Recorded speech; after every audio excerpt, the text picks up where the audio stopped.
If the challenges you mentioned arise, you know, the kind of those struggles about roles, what are some of the strategies that IEP team members and particularly team leaders can use to kind of get through those challenges well, in a way that is compliant and that facilitates a good faith and collaborative relationship?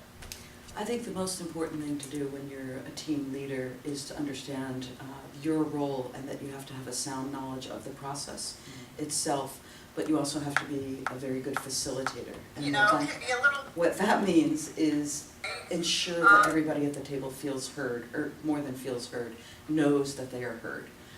So even if, as you're going through it, there's a disagreement, you want to acknowledge the varying opinions. And at that point, if you're the facilitator and the team leader, you have this wonderful thing called IEP process, in which you can kind of take all that information, and I call it the IEP process hopper. Yeah. You kind of put it in there and say, okay, maybe there is a difference of opinion, but you have to understand, as the team leader, your role at the end of the day is to say, the district proposes. And so you're taking all that information and proposing, and even if you have a request for something that maybe the district is not going to propose, or they're going to reject that proposal, you want to ensure that your proposal is bringing in that consideration of the parent's struggle. And the best example I can give of that is, let's think in extremes, you know, is that request for residential. Right, you know, right. If the request for residential, well, usually that means there's a struggle beyond the school and in the home as well. Right. So if somebody comes in and is requesting residential, instead of just rejecting that, you might want to request, evaluations are your friends. Yeah.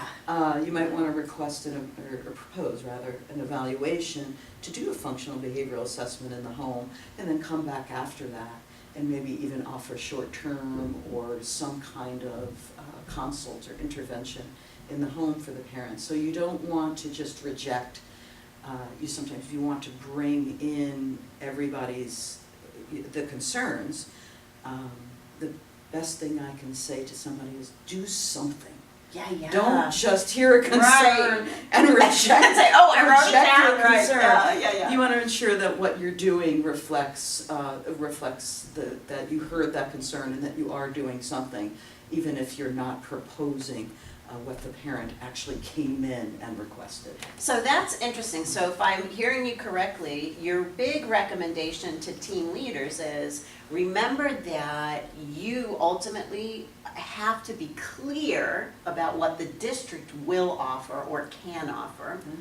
You have to keep in mind that the district can always evaluate to gather more information to try to figure out what is FAPE in LRE, right? Yes. And there are so many opportunities to be responsive to people's concerns when there are disagreements where that might not involve either you get what you want or I get what I want, but what we're trying to do is be responsive and acknowledge people's concerns with actions and proposals that actually are related to those concerns. Absolutely.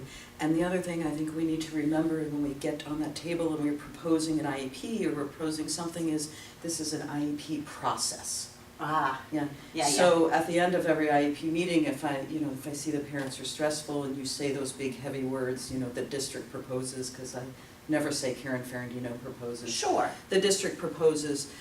You always want to remind the parent that they have the right to accept, reject, or partially reject the district's proposal. That they can take this and we'll give it back to them in an official proposal.